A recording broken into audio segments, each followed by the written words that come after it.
Toka mwanzo nimeshahisi kama umenikataa.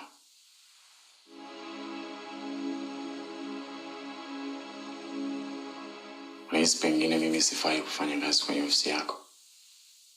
Anyway, ni sawa. Siwezi kulazimisha maji yapande mlima.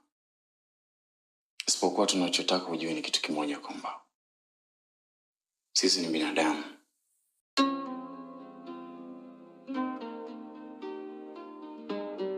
Na kila mwanadamu anapitia changamoto nyingi sana katika maisha.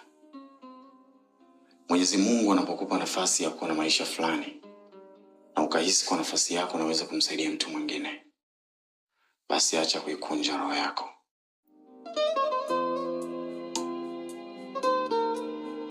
Ikunjue roho yako na umsaidie kwa moyo.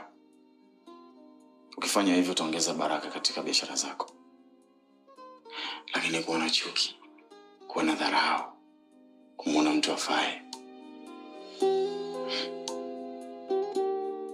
si kitu ambacho kinaweza kukusaidia katika maisha yako.